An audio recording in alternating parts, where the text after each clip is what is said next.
qui méritent de vivre aussi se lèvent pour se battre. Aujourd'hui, j'aimerais qu'un enfant de Dieu qui est abusé, qui est maltraité, qui est malheureux, se lève pour défendre sa destinée. J'aimerais que quelqu'un qui pense qu'il mérite aussi de vivre se lève pour défendre sa vie. J'aimerais que quelqu'un aujourd'hui se lève pour défendre sa destinée.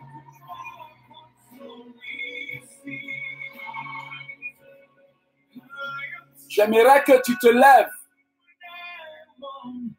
J'aimerais que tu te lèves pour une seule cause et que tu dises avec moi, je ne me laisserai pas faire cette année.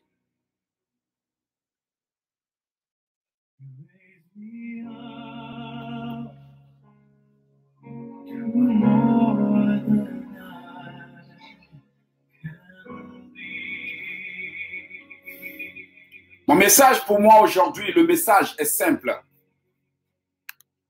Le message d'aujourd'hui est simple. Bien-aimé, je commence mon programme ainsi pour te faire comprendre la pertinence des prières que nous allons faire et l'importance pour toi de te réveiller et de dire, je ne me laisserai pas faire cette année. Bien-aimé, vous savez, on nous a toujours inculqué une foi selon laquelle on nous a toujours dit de tout accepter. Même la douleur, il faut l'accepter. Même le malheur, il faut l'accepter. Tous les malheurs, pour nous, tout vient de Dieu. Tu es en train de mourir à petit feu, il faut l'accepter. On est en train de t'insulter, il faut l'accepter. On est en train de te tuer à petit feu, il faut l'accepter. On est en train de te voler et de briser tes rêves. Il faut l'accepter. Et à cause de ces enseignements bidons-là, qui ne laissent pas les enfants de Dieu la chance de se lever pour défendre leur cause, pour défendre leur vie, pour défendre leur destinée, beaucoup aident l'ennemi à creuser leur tombe. À cause de cette mentalité qu'on nous a inculquée, selon laquelle il faut croiser les bras pour que le Seigneur fasse le reste, selon laquelle on nous endort, on nous ment, on nous trompe, on interprète mal les promesses bibliques à d'autres fins. Nous regardons l'ennemi briser nos vies, briser nos rêves et détruire notre destinée sans même qu'on élève le petit doigt. Parce que selon certains, garde le silence, Dieu va combattre. Bien-aimé, quand la Bible dit garde le silence et regarde Dieu combat, tu gardes le silence devant les injures des hommes, comme d'autres personnes qui n'ont rien à faire, qui se promènent pour dénigrer les gens. Eux-mêmes, leurs vies ne sont pas en règle. Eux-mêmes, leurs vies ne sont pas ordonnées devant Dieu. Ce sont eux qui savent juger, condamner, mentir, dénigrer, salir les réputations. La Bible te dit que face à ces gens-là, tu peux garder le silence, mais en réalité, tu gardes le silence devant les hommes pour ne pas paraître ridicule, pour ne pas te laisser accuser, pour ne pas te laisser tuer, pour ne pas te laisser piéger. Mais tu portes l'affaire devant Dieu dans la prière. Voici pourquoi quand les gens avaient commencé à trop parler de la situation de Job, Job, il t'arrive des malheurs. Job, où est ton Dieu pour que tu souffres? Job, où est celui que tu crois être ton Dieu? Mais réunis-le. Passons au fétiche, Job. Passons au marabout, Job. Passons. Job a compris que les gens parlaient trop. Chacun avait son opinion de son problème. Chacun avait une idée de son problème. Chacun avait un point de vue de son problème. Comme aujourd'hui, de ma vie, de ta vie, il y a des gens qui ont plein de points de vue. Ils connaissent la solution à ton problème. Ils connaissent la racine de ton problème. Ils savent qui tu es. Tu es né où? Ton anniversaire, c'est quand? Ta date de naissance, c'est quand? Ton village, c'est quand? C'est où? Tu as commencé où? Tu as terminé où? Ils savent tout de toi. mais eux-mêmes, leur propre vie là, ils ne savent pas pourquoi ça n'avance pas. Devant de tels individus, mieux vaut garder le silence. Parce que il y a des palabres, même, il ne faut pas gâcher ton temps pour ça. Il y a des histoires, il ne faut pas gâcher ton temps pour ça. Il y a des choses, il ne faut même pas perdre ton temps pour ça. Parce qu'il y a des gens qui n'ont pas de problème. Ils cherchent problème pour mettre sur problème. Donc, quand les gens viennent pour te distraire, pour te choquer, pour te freiner, la Bible dit, garde le silence. Mais, devant Dieu, tu vas porter le problème devant Dieu. Et tu te concentres jusqu'à la victoire. Ce que je veux te dire ce soir ou cet après-midi, moi, je suis venu te le dire. Cette année, je ne me laisserai pas faire. Et je veux entendre quelqu'un qui pense que trop, c'est trop et que ça fait longtemps que cela dure. Dise, cette année, je ne me laisserai pas faire. On va dire merci à Dieu pour ce programme. On va dire merci à Dieu pour ce moment. On va dire merci à Dieu pour cet enseignement suivi des prières. On va dire merci à Dieu parce que je sais qu'il réglera ton problème avant la fin de ce programme. Tout ce que je te demande, c'est d'écouter les conseils que le Seigneur veut m'utiliser pour te donner et de mettre en pratique, bien-aimé. C'est pour ton bien. On va aller au pied de sa croix parce que on s'est longtemps plaint des hommes. Ça n'a rien servi. Ça n'a servi à rien. On a beau nous lamenter, ça n'a servi à rien. On s'est beau plaindre, ça n'a servi à rien. Les gens sont ce qu'ils sont et ils resteront ce qu'ils veulent. Ce que nous voulons dépend de nous. Mais il faut maintenant qu'on aille au pied de la croix. Au pied de la croix dans la prière. Seigneur, je bénis ton nom pour ce programme. Dieu d'Abraham, d'Isaac et de Jacob. Je bénis ton nom parce que tu es Dieu. Pas parce que je suis juste. Même si les hommes pensent que je suis injuste. Le plus important, c'est que toi, tu m'as trouvé juste et tu m'as donné un message pour ton peuple. Seigneur, que tes enfants soient justes ou pas, tu les aimes. Cet après-midi, Dieu d'Abraham, d'Isaac et de Jacob, je bénis ton nom et je te remets ma vie. Je te remets tous ceux qui, depuis chaque bout du monde, sont en train de suivre. Seigneur Jésus, ne me dépasse pas sans régler mon problème. Seigneur Jésus, ne me dépasse pas et que ton esprit me remplisse dans le nom puissant de Jésus. Merci Seigneur. Merci Seigneur pour ta puissance au nom de Jésus. Toi qui me suis en ce moment, je te supplie pour que je me concentre. Je n'ai pas partagé le programme, mais je souhaiterais que tu m'aides à le faire. Aide-moi à le faire pour que je puisse avoir la capacité à me concentrer pour te donner le message. Il est temps, et même temps, c'est le moment, et l'heure a sonné pour que tu saches que dans la vie, il y a des choses qu'il ne faut jamais accepter. Nous venons au pied de la croix. Nous venons au pied de la croix par la foi. Bien-aimé, c'est pour toi que j'ai mis cette chanson. Pour que tu saches que il vaut mieux porter ta croix devant, aller au pied de la croix. Allons au pied de la croix. Allons au pied de la croix. Trop de distractions dans ce monde. Et trop de gens qui n'ont rien à faire. Trop de gens qui ne savent pas ce qu'ils veulent. Allons au pied de la croix. Dis à Dieu aujourd'hui de te toucher. Dis-lui, Seigneur, touche-moi et guéris-moi là où j'ai besoin de guérison. Seigneur, touche-moi et restaure-moi là où j'ai besoin de restauration. Bien-aimé, Ça va aller. Ta vie a été combattue. Tu as été oppressé. Tu as été malmené. Mais aujourd'hui, il faut que le Seigneur te guérisse.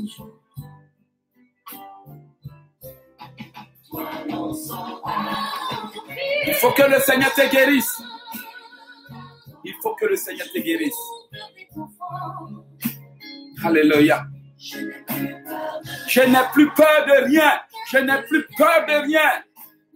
Je n'ai plus peur de rien car Dieu est mon protecteur. Je veux que tu le dises. Je n'ai plus peur de rien car Dieu est mon protecteur. Je veux que tu le dises, oui, que tu le répètes pour qu'il sache que cette année, tu ne te laisseras pas faire. Faut dire, je reçois la force de relever tous les défis de ma vie. Je reçois le courage pour affronter toutes les situations qui s'en prennent à moi au nom de Jésus.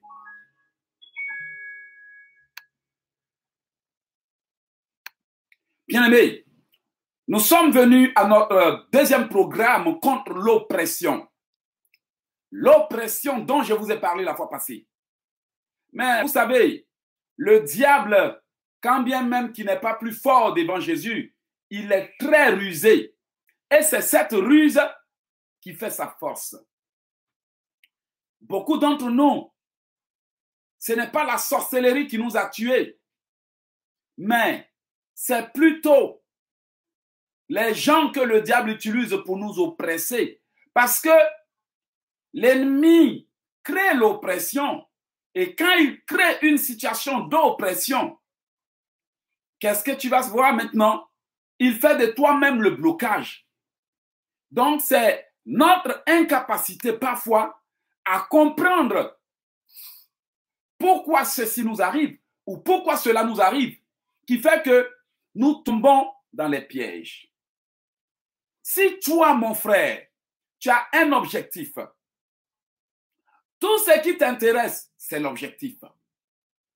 Tu es malade, tout ce qui t'intéresse, c'est la guérison. Tu es bloqué depuis des années, tout ce qui t'intéresse, c'est le déblocage. Tu as quoi avoir? Aller perdre ton temps devant Dieu pour lui expliquer tout ce que les gens te font subir. Vous voyez que parfois, les enfants de Dieu, permettez-moi de le dire, même si certains n'aiment pas le genre de message que je prêche, certains n'ont pas compris la valeur de leur vie. Certains n'ont pas compris l'importance du temps que Dieu leur donne pour se racheter. Certains n'ont même pas compris même ce qu'ils sont. Et d'ailleurs, ils ne comprennent même pas pourquoi depuis des années, ils ont des problèmes et puis ils ne s'en sortent pas. Parce que quand tu vois le comportement des enfants de Dieu, quand tu vois la façon dont ils utilisent leur bouche, quand tu vois la façon dont ils se promènent, quand tu vois la façon dont tout ce qui les intéresse, ça même, ça n'a rien à voir avec leurs problèmes, tu te rends compte qu'il y a des gens qui n'ont rien compris de la vie. Et quand tu as des gens qui n'ont rien compris de la vie, mieux vaut ne même pas les embarquer dans ton bateau parce que ce sont eux qui vont te faire chuter, te retarder, détruire et anéantir. Mais le plus important, quand tu viens au-devant de Dieu, qu'est-ce que tu veux? C'est tout ce qui compte. Quand tu viens devant un homme de Dieu, qu'est-ce que tu veux? C'est ce qui compte. Homme de Dieu, je suis malade, j'ai besoin de guérison. Jésus-Christ, quand il croise quelqu'un, il n'a pas le temps à perdre. Que veux-tu que je fasse pour toi? Seigneur, je veux guérir. Bien, reçois ta guérison et pars. Les enfants de Dieu, on aime trop parler. On aime trop bavarder. On aime trop se mêler de ce qui ne nous regarde pas. On aime trop faire du papatoya. C'est le seul esprit dont on doit être délivré pour commencer à voir la gloire de Dieu. Tu as tes problèmes. Tu as quoi avoir à aller raconter des histoires. Tu as tes problèmes. Tu as quoi avoir à aller te plaindre des gens. Bien-aimé, c'est exactement ce qu'ils font pour t'avoir. Toi, tu crois que la malédiction est ailleurs. Ce n'est pas ailleurs. Ils t'utilisent toi-même, ton comportement. Ils créent des circonstances. Ils créent des situations. Ils se promènent de foyer en foyer, de maison en maison, d'homme en homme, femme en femme. Ils cherchent toujours une histoire à raconter, quelque chose à faire. Quelqu'un a bloqué, quelqu'un a distrait. Mais cette année-là, il ne faut pas que ce soit toi-même. Voici pourquoi j'ai intitulé ce message « Cette année, je ne me laisserai pas faire ». Combien de fois je vous ai répété la même chose? Bien-aimé, Ce qui m'a retardé, c'était la distraction. Ce qui m'a retardé, c'était la distraction parce qu'il y avait des gens qui apparemment ne savaient rien de leur vie et ne savent même pas pourquoi ils existent. Et qui, toute leur vie, se promènent et ils ont passé toute leur vie à le faire. Mais apprends à faire tes choix. Apprends à te choisir des objectifs nobles. Tu es un enfant de Dieu qui dit qu'il a besoin de solutions. Mais quand on a besoin de solutions, notre comportement doit montrer qu'on a besoin de solutions. Notre attitude doit montrer qu'on a besoin de solutions. Mais bien aimé, quand quelqu'un devient la cause de ta chute, il faut lui dire, cette année, je ne me laisserai pas faire. On déconne tellement qu'on accepte certaines choses. Non, non. Cette vie chrétienne qui consiste à tout accepter, ce n'est pas ce que Dieu veut. La Bible n'est pas seulement écrite des paroles qui disent d'attendre, d'attendre, d'attendre. Il faut aussi, un moment ou l'autre, agir. Lorsque nous regardons le comportement du blanc, comparé au comportement du noir, bon, comme ils sont blancs, nous on est noirs, c'est vraiment comme le jour et la nuit. Comportement des blancs et comportement des noirs. Noir même pour lui, c'est grave. Bien aimé, dans les églises, blanc n'a pas temps d'aller faire papatoya. Je vous assure. Dans les églises, blanc n'a pas temps d'aller fouiller dans la vie des gens pour voir qui est qui fait quoi, qui dort où, qui ne dort pas où. Ce sont les noirs qui sont à l'église mais qui ne sont pas encore délivrés là qui font ça. Vous savez que moi, j'ai dit, je suis le genre d'évangéliste qui veut emmener les enfants de Dieu à un point où chacun doit savoir se défendre et chacun doit refuser de se laisser faire. Parce que c'est à cause de ces comportements bidons. On te tue, mais les gens disent de te taire. On salit ta réputation, mais certains veulent que tu te taises. Sous prétexte que tu es un enfant de Dieu ou bien sous prétexte que tu es quoi? Chrétien. Non, ce temps-là est révolu. On est dans un temps où la méchanceté humaine a tellement grandi que Dieu même se pose la question de pourquoi, sur le pourquoi il a créé l'homme. L'homme mange l'homme. L'homme enlève des enfants impunément. L'homme sacrifie son frère. Des gens se détruisent. Les gens s'entre-déchirent. Les gens se trahissent. Les gens se maudissent. Les gens se mangent. Et oui, bien aimé, aujourd'hui, mettez deux personnes entre amis. Amis, deux hommes meilleurs amis. Mais s'il y a une récompense à donner à l'un d'entre ces deux hommes, vous allez voir qu'il y aura la division. Il n'y a même pas un qui va dire, on est meilleur ami, je te donne ça, va avec. Oh, compétition. Ils vont se... En Côte d'Ivoire, ils vont se niaga. Vous allez voir que ce sont deux amis bien aimés. Moi, Éloge, je vous le dis, autrefois, j'avais pratiqué le sport martial. Il est arrivé des moments où on a vu des meilleurs amis. Le tout est arrivé, ils se sont affrontés pour la coupe. Je me rappelle qu'il y avait le petit Berthet et le grand Berthet qui étaient grand frère, petit frère, mais dans la même école, dans le même club. On est allé à la compétition, ils ont fait des tirages au sort. Et quand ils ont fait des tirages au sort, ils s'est trouvé que le petit frère affrontait le grand frère. Mais comme je l'ai dit tout à l'heure, ils se sont bien niaga parce qu'un voulait avoir la coupe. Ce que je tente de vous dire est que c'est comme ça, la vie est rendue. La méchanceté est en train de grandir. À tel point que quelqu'un te sourit, mais il te hait dans son cœur. Il te sourit, mais il te juge dans ses pensées. Il te sourit, mais il te maudit dans ton dos. Il bénisse de la bouche, mais il maudit du cœur. Quand on arrive à un moment où la sorcellerie est en train de progresser, la méchanceté est en train d'évoluer, les enfants de Dieu souffrent parce qu'on les a toujours endormis. Attends seulement, Dieu va faire. Alors que c'est toi ta prière que Dieu attend pour faire. Et là, il y a des gens qui n'ont rien compris, qui viennent faire publicité du diable. Qui n'ont rien compris. Non, c'est pas ce que Dieu a dit. Oui, mais quand il tue tes parents, là, tu te fâches. Quand il tue tes parents, ça t'énerve. Mais quand c'est autour d'enfants de quelqu'un d'autre, là, c'est pas ce que Dieu a dit. Vous comprenez que si nous voulons que nous et Dieu, notre marche fonctionne, nous devons faire notre part qui consiste à défendre la vie qu'il nous a donnée, la position qu'il nous a donnée et la chance qu'il nous a donnée et dont certains ne veulent même pas qu'on en profite et se promènent chaque jour pour chercher comment nous salir, nous détruire. Et je vous ai déjà dit que je ne suis pas le genre de personne qui regarde les gens détruire sa vie, salir sa réputation. Non! Quand ça tombe, je parle. Quand tu déconnes, je parle. Pour moi, ça ne te plaît pas. On n'a pas le choix. Parce qu'il y a bien des personnes qui cherchent la délivrance. Si tu n'as pas besoin de délivrance, il faut quitter là. Il ne faut pas déranger les gens. Combien d'enfants de Dieu n'arrivent même pas à manger? Combien de parents n'arrivent même pas à nourrir leurs enfants? Combien d'individus souffrent? Combien luttent? Combien sont en Europe et ne connaissent pas le bonheur? Combien sont mariés et ne sont même pas heureux? Combien luttent mais n'arrivent même pas à trouver le bout du tunnel? Et dans ça, là, quand dans ta gentillesse, tu veux aider certains, là, ils ne comprennent rien. Tout ce qu'ils savent, c'est prendre leur bouche à fouiller dans tous les soutiens des gens. Ils n'ont pas de problème. Il faut les éloigner de toi. Cette année, il faut refuser de te laisser faire. Refusons de nous laisser faire. Concentrons-nous sur la parole de Dieu. Appliquons-la constamment. Prions nuit et jour. Il faut refuser de se laisser faire.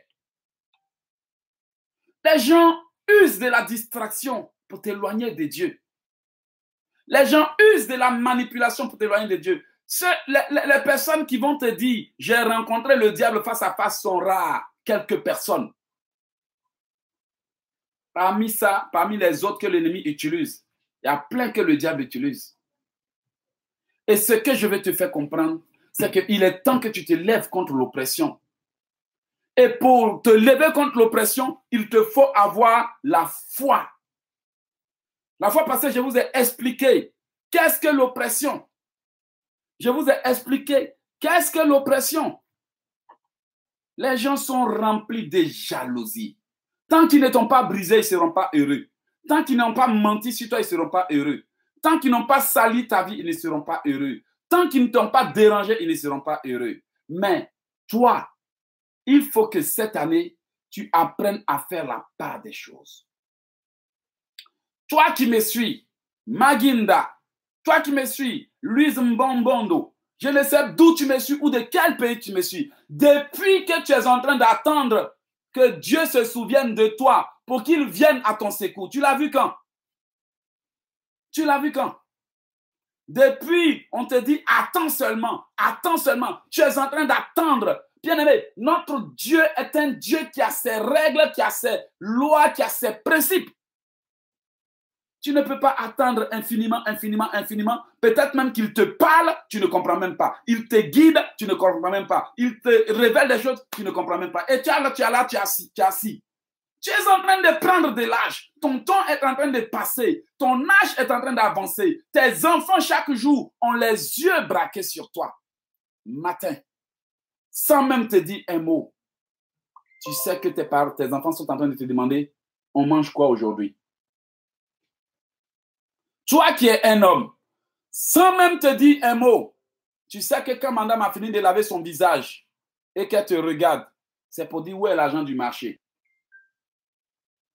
Toi-même qui es parent d'enfant, quand la fête approche, tu sais quelles sont tes responsabilités. Si je me trompe, il faut me dire. Chaque fête qui approche, tu as quel chagrin dans ton cœur? Mais c'est la tristesse. Ton cœur est lourd comme ça de chagrin.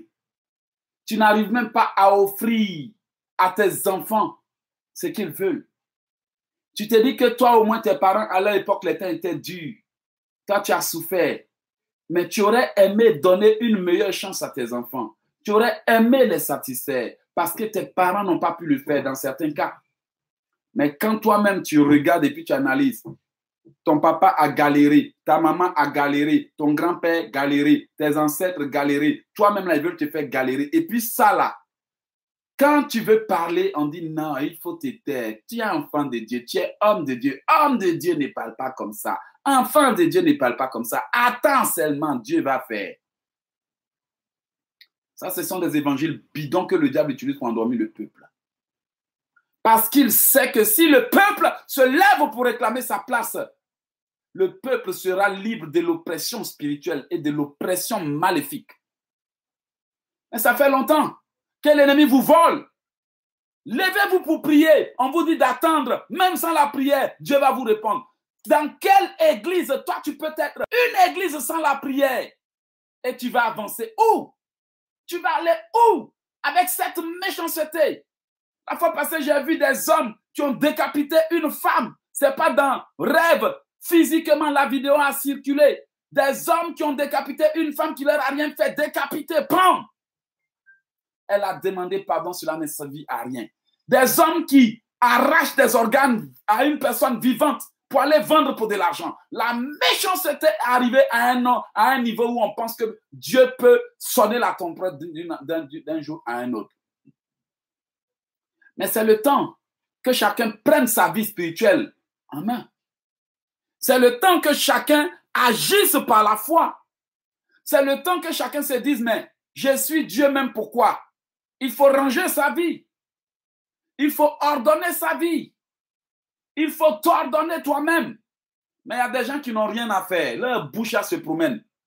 C'est tout ce qu'ils savent faire. Mais comme je l'ai dit, vous et moi, cette année-là, on ne se laissera pas faire. Le temps où les gens brisent vos rêves, ils sont là-bas chaque nuit, ils vous poursuivent. Il n'y a rien que vous essayez sans souffrir. Tout ce que vous tentez de faire, ils attaquent. Et quand vous êtes en train de prier pour votre liberté, il y a des gens qui n'ont rien à faire, qui se promènent sur les directs pour prendre des notes, pour aller faire eux-mêmes leurs directs, pour insulter les enfants de Dieu. Oui, que les enfants de Dieu voient la sorcellerie partout. Est-ce qu'il n'y a pas de sorcellerie? Est-ce que la Bible même ne parle pas de sorcellerie? Dites-nous que vous-même vous êtes des sorciers et que nos prières vous dérangent. À cause de la sorcellerie, l'Afrique est en retard. À cause de cette méchanceté, l'Afrique est en retard. À cause du fait qu'on nous a toujours endormis, l'Afrique est en retard. L'Africain est en retard. L'Africain est quelqu'un qui aime Dieu, mais il souffre plus. Sa nation souffre plus. Son peuple souffre plus. Et même quand il vient en Europe, sa mentalité de pauvreté d'Afrique le suit. Voici pourquoi on est en Europe, mais notre vie n'avance pas parce qu'on est là avec la même mentalité. Regardez dans nos églises. Woyo, woyo, woyo, toujours les mêmes choses. Regardez dans nos églises, le désordre. Regardez dans nos églises, les critiques, le papatoya, des gens qui foutent leur nez partout. Oui, quand même dans la poche du pasteur, ils vont aller fouiller pour voir le pasteur, sa vie est comment. C'est le comportement qui nous tue. C'est la mentalité qu'on nous a inculquée qui nous tue. C'est notre mentalité, notre façon de voir Dieu et notre façon de mal servir Dieu qui nous tue. Et là, les dimanches, on vient s'asseoir comme si on est saint. On vient s'asseoir comme si on est honnête. Et puis nous aussi, quand on chante, gloire à Dieu qui est dans les cieux. Bien aimé, il faut comprendre que on va beau dormir à l'église. On va beau dormir à l'église. Mais tant que nous allons continuer de nous mêler de ce qui ne nous regarde pas dans les églises, si tu es allé chercher Dieu, c'est Dieu que tu es allé chercher. Laisse la sœur tranquille. Laisse ta sœur tranquille. Laisse-la tranquille. C'est son problème. Tu ne sais même pas pourquoi elle se comporte comme ça. Peut-être qu'elle a besoin de délivrance. Laisse-la tranquille. Tout le monde a des problèmes. Non. Je ne suis pas le genre de serviteur qui s'était devant toi et qui va te juger derrière toi. Non. Pour moi, là, on règle ça ici parce qu'il y a du monde qui a besoin de cette parole. Des gens qui, sans même le savoir, se laissent distraire. Qui se laissent avoir. Qui se laissent malmener. Bien aimé, c'est à cause de ça que bien de mes projets ont pris du retard. Parce qu'il y avait quelqu'un qui voulait toujours qu'on s'intéresse à lui. Il y a des gens dans votre vie qui veulent toujours que vous vous intéressiez à eux. Non. Il est temps que vous sachiez, que nous sachions, que je sache, que vous aussi vous sachiez que c'est une vie spirituelle. C'est une marche avec Dieu. Et que notre salut ne dépendra pas du comportement de l'autre dans l'église, mais de nous-mêmes envers Dieu. Notre salut ne dépendra pas du comportement de l'autre, mais de nous-mêmes. Sans quoi on va beau pointer les autres du doigt, on va les accuser, mais si nous-mêmes nous ne mettons pas notre vie en ordre, rien ne changera. Bien aimé, ce que je fais, c'est de donner des conseils aux gens. Quand tu viens, tu me parles de ton problème, je te donne des conseils. Mais quand je vois que tu veux être un problème pour les autres, je préfère en parler. Et là, j'en parle en direct pour que tu saches que ce que tu fais là, on voit. Les enfants de Dieu là même, là, ils sont plus que sorciers parfois. Parfois, on est plus que sorciers parce que sorcier même, il se cache. Mais il y a des chrétiens qui ne se cachent même pas. Tu es allé à l'église, tu es allé chercher quoi? Délivrance. Concentre-toi sur ta délivrance et puis avance. Laisse tes soeurs tranquilles, laisse tes frères tranquilles, laisse les hommes de Dieu tranquilles, laisse les enfants de Dieu tranquilles. Avance. Toi aussi, tu es allé à l'église. C'est pour écouter quoi? Écouter tout ce qu'ils ont à te raconter. Écouter tout ce qu'ils ont à te... Non. Faites comme les Blancs. Le Blanc n'a pas le temps d'écouter les ragots. Et nous, on a vraiment assez de temps à gâcher et assez de gens pour nous pourrir le temps. Et c'est pour ça qu'on est en retard. Aujourd'hui, je veux prêcher ce message parce que je veux que les enfants de Dieu s'ouvrent les yeux. Si vous êtes mal entourés, même si vous adorez le Dieu le plus puissant du monde, vous serez toujours en retard. Les mauvaises compagnies corrompent les bonnes mœurs. Bien-aimé, je dors, je vois plein de choses.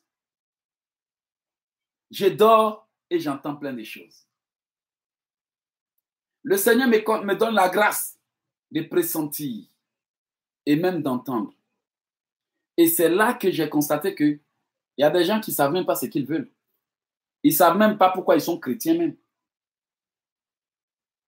Ils ne savent même pas pourquoi ils sont chrétiens. Bien aimé, Dieu n'abandonne pas un vrai enfant de Dieu. Au Ghana, j'avais acheté un téléphone cellulaire très joli. Et les gens étaient en train de former un complot pour m'arracher le téléphone. Mais Dieu m'a permis d'entendre la nouvelle. Et effectivement, quand j'ai prié, il m'a confirmé quel jour les gars voulaient mettre leur plan en exécution. Il m'a averti, je l'ai entendu et je l'ai ressenti. J'ai pris des mesures, le complot a échoué. Si tu passes toute ta vie à t'occuper de ce qui ne te regarde pas, si tu passes toute ta vie à raconter des histoires, si tu passes toute ta vie devant la télé, si tu passes toute ta vie à te promener, à t'amuser, tu vas entendre Dieu quand? Ce n'est pas pour rien on souffre. Ce n'est pas pour rien on souffre. Bien aimé, ce n'est nullement pas pour rien on souffre. Lorsque je souffrais il y a des années, j'étais conscient que c'est parce que je vivais dans le péché. Ça, je ne voulais jamais cacher. Et lorsque j'ai décidé de quitter le péché, le Seigneur m'a fait grâce. Et en m'asseyant ici, je vous enseigne de mon expérience, mais je ne suis pas obligé de tout dire. Votre vie privée, c'est votre vie privée. Ma vie privée, c'est ma vie privée. Qu'est-ce que je tente de vous dire? Quand on a connu le Seigneur, on ne vit plus comme on vivait avant. Quand on a donné sa vie à Dieu, on ne vit plus comme on vivait avant. D'ailleurs, si nous-mêmes on a décidé de changer de vie, on ne vit plus avec des gens qui ne veulent pas changer de vie. Il y a des chrétiens, des chrétiennes qui ne veulent pas changer de vie. Je suis désolé, je n'ai pas besoin de chrétiens qui ne veulent pas changer de vie comme amis. Parce que ce sont ceux-là qui te tirent en arrière chaque fois que tu veux avancer. Parfois, Dieu vous a déjà exaucé. Parfois, Dieu vous a déjà accordé des grandes bénédictions, frères et sœurs.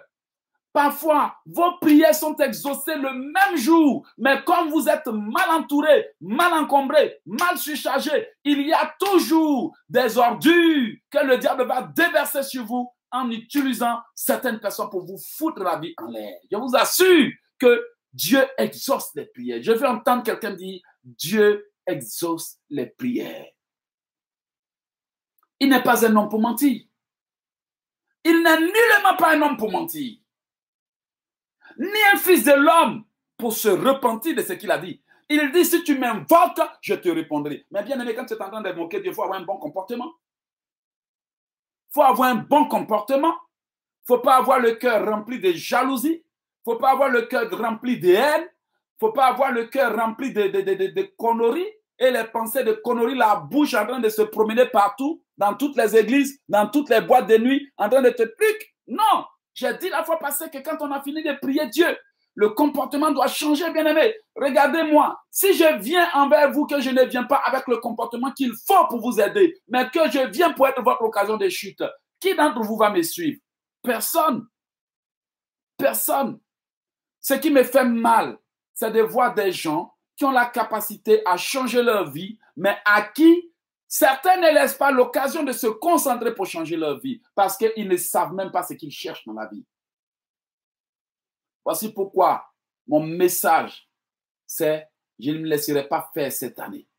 Bien-aimés, lorsque je vous prêche, l'ennemi m'attaque. L'ennemi fait des choses et le Seigneur me permet de voir de quel pays l'attaque vient. Et je sais d'où l'attaque vient. Mais je préfère me taire. Parce que si je parle, ils vont savoir que je les ai attrapés, ils vont aller se cacher. Il faut que je m'en occupe d'abord. Mais ce que je tente de te faire comprendre, il faut te défendre. Il faut te défendre. On ne dit pas d'aller combattre ton père ni ta mère. On ne dit pas d'aller découper ton frère ni ta soeur pour se venger. Non. Mais si tu sens que quelqu'un a décidé de s'asseoir sur ta vie pour t'opprimer, tu dois te défendre spirituellement dans la prière. Est-ce que la Bible ne nous dit pas que chacun a pour ennemi les gens de sa maison? Ce n'est pas écrit dans la Bible. Est-ce que c'est nous qui en fabriqué? Ce n'est pas nous qui avions fabriqué. C'est un fait qui existe. La sorcellerie familiale existe. La méchanceté dans les familles existe. D'ailleurs, même eux-mêmes qui racontent des histoires, là même, ils ont aussi plein de problèmes dans leur vie. Plein de problèmes dans leur vie. Ce n'est pas parce qu'ils ont eu juste un sujet pour venir débattre, pour se faire voir sur Internet que ça veut dire que c'est la fin du monde. Il y a des gens qui ne comprennent pas que les enfants de Dieu souffrent. Il y a des gens qui ne comprennent pas que les enfants de Dieu souffrent et que pour pouvoir les aider, nous devons non seulement leur enseigner la parole de Dieu et aussi leur apprendre à se défendre. À se défendre. Ce n'est pas Eloge qui a fabriqué le passage biblique qui dit que chacun a pour ennemi les gens de sa maison. Le fils se soulève contre le père, la fille contre la mère, la belle-fille contre la belle-mère. Chacun a pour ennemi les gens de sa maison. Ce qui veut dire que nous devons vraiment tout faire pour ranger notre vie. Bien-aimés, nul besoin de vous expliquer par quoi un homme doit passer, rien que pour arriver à quelque distance. Nul besoin de vous expliquer par quoi une femme doit passer, rien qu'un jour pour trouver un homme qui va lui dire tout simplement je t'aime. Elle-même, ce n'est pas mariage, elle cherche. Parce que c'est mariage, ce n'est pas facile. Tout simplement un homme qui va l'apprécier. Nul besoin de vous dire combien certains hommes sont obligés de se saigner, soulever des bagages, des sacs durs, lourds, pour pouvoir nourrir leur famille. Nul besoin de vous dire que certaines de nos sœurs ont été obligées de se convertir en prostituées. Lorsque j'étais en Italie, on était en voiture, j'ai vu une jeune fille très belle, noire, arrêtée au bord de la route en train de se prostituer. Belle femme, qui se respecte, mais qui, par la faute des choses, est obligée de devenir prostituée pour se nourrir. Vous croyez que c'est une chose facile de voir une femme vendre son corps à n'importe qui le veut pour nourrir ses enfants et autres, pour subvenir à ses besoins? Et là, quand on veut aider les enfants de Dieu, on veut leur enseigner. Il y en a qui viennent avec leur message bidon, là, on dirait c'est pour faire promotion de Satan. Ils ne comprennent pas que quelque part, il y a une femme qui saigne dans son cœur. Ils ne comprennent pas que quelque part, il y a un homme qui pleure en voyant qu'il est incapable de mettre ses enfants dans une bonne école. Quelque part, il y a une femme meurtrie, déçue, découragée, qui se pose la question de savoir si la mort ne vaut pas mieux que la vie. Si Dieu existe, pourquoi il me laisse souffrir autant? Regardez autour de vous seulement, vous verrez que les enfants de Dieu souffrent. Regardez autour de vous. Et vous comprendrez que si vous vous êtes rassasié, vous avez assez d'argent pour vous rassasier. Si vous comprendrez que si vous avez assez pour vous nourrir, il y a des gens même qui tapent une semaine là, même si tu leur donnes 5 000 francs, ils vont bénir Dieu jusqu'à finir. Peut-être que vous, ça ne vous dit rien de souffrir, mais il y a des gens qui ne passent pas une seule nuit sans verser des larmes à Dieu. Sans verser des larmes pour appeler Dieu.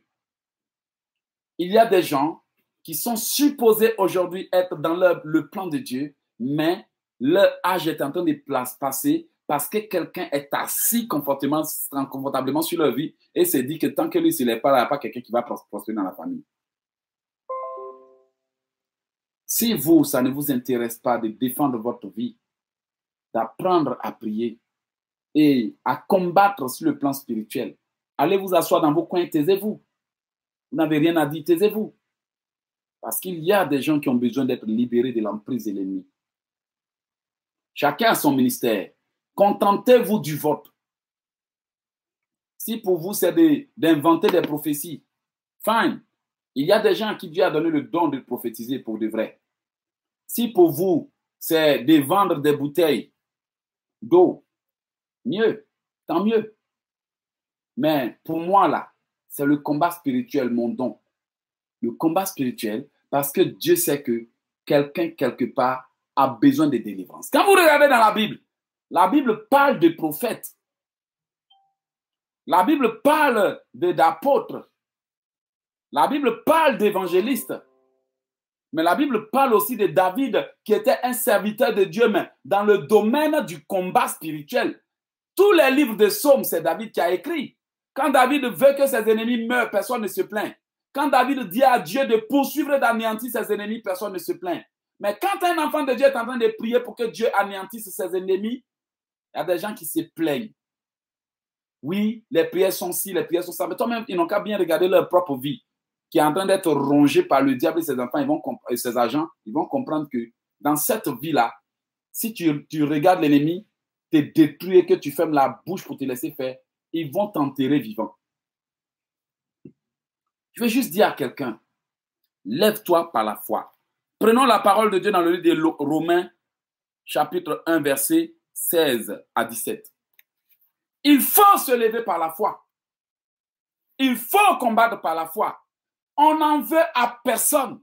On n'a rien contre personne. Et on a des rancunes contre personne. Mais quand il y a la vérité, il faut la dire. Parce que si nous restons là pour regarder l'ennemi démolir notre vie et au lieu de nous défendre, non, tu ne peux pas prier contre les sorciers de ta famille. Non, c'est pas bien. Ça, c'est quel évangile ça? Dieu est amour. Quand ils étaient en train de tuer mon fils, Dieu n'était pas amour.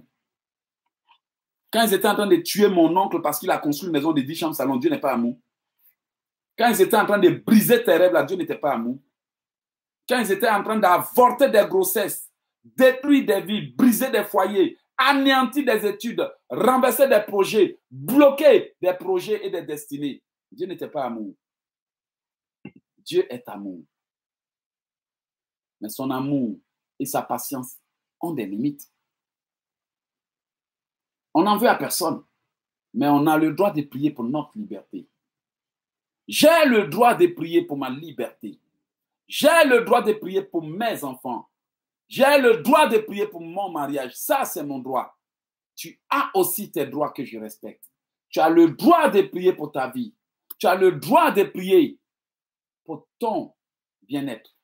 Mais quand il y a des gens qui se pensent maîtres de ta vie et t'oppressent nuit et jour et pensent que tu n'as rien à dire, là, tu dois te poser des questions. Prenez le livre de 1 Romains, chapitre 1, versets 16 à 17.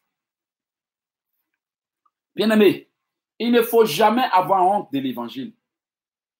Il ne faut jamais avoir honte de l'évangile. Il y a des gens qui n'ont rien compris. Ils prennent un passage, ils ont médité jusqu'à ce qu'ils ont compris. Ils pensent que c'est la fin du monde. La Bible est grande. Des milliers de pages. Et nous devons expliquer aux enfants de Dieu que parfois, en tant qu'enfants de Dieu, ce que Dieu attend de nous, c'est le combat spirituel. Dans la foi. Et il ne faut pas avoir honte de l'évangile. Bien-aimés, est-ce que vous savez que quand les anges d'un enfant de Dieu sont capturés, c'est l'intercession des autres enfants de Dieu qui permettent à d'autres anges de venir libérer l'enfant de Dieu. Ce qui veut dire que si l'ange de monsieur ou madame X a été arrêté et bloqué, ce sont les intercessions de d'autres enfants de Dieu en Chine, en Côte d'Ivoire, à Montréal, partout dans le monde, qui vont permettre à d'autres anges de venir assister. Nous devons intercéder. prier et faire des prières de combat. Pourquoi le diable et ses agents nous combattent? Nuit et jour, ils nous combattent. Chaque nuit, ils te combattent. Tu ne peux même pas fermer l'œil. Oh. Est-ce que tu peux passer une nuit prier sans prier? Comme je disais à quelqu'un, on ne peut même pas dormir sans intercéder. Le jour où tu as fait l'erreur de dormir sans intercéder, tu es foutu. Nuit et jour, le diable et ses agents rôdent constamment. On te lance des flèches en rêve. On te lance des balles en rêve. Tous tes petits projets, ils viennent briser. Tout ce que tu veux faire, ils viennent combattre. Combat sur combat, toute ta vie. Combat sur combat. Sans répit, sans repos. Il n'y a pas un jour où tu vas rester là souffler pour dire, cette année au moins j'ai eu un peu de paix. Donne-moi une semaine ou une année où tu as eu la paix. La paix sans attaque. La paix sans souffrance. La paix sans les pleurs. La paix sans que quelqu'un ne soit malade. La paix sans qu'il y ait eu un problème. Dis-moi ça! Et tu comprendras que si nous ne nous levons pas pour nous battre, si nous ne choisissons pas le vrai combat, il se peut qu'il soit trop tard. Dans la foi, j'aimerais que tu choisisses le vrai combat. Comme Paul l'a dit, j'ai combattu le vrai combat et j'ai achevé ma course. La parole de Dieu déclare dans le livre de Romains 1, versets 16 à 17. Car je n'ai point honte de l'évangile. C'est une puissance de Dieu pour le salut de quiconque croit, du juif premièrement, puis du grec. Parce qu'en lui est révélée la justice de Dieu par la foi et par la foi et pour la foi, selon qu'il est écrit, le juste vivra par la foi. Bien-aimé, le juste vivra par la foi. Mais face à l'oppression, nous devons apprendre à choisir nos combats. Même la Bible même déclare que lorsque tu campes contre tes ennemis, tes adversaires, veille sur tes pas. Bien-aimé, tu ne peux pas être distrait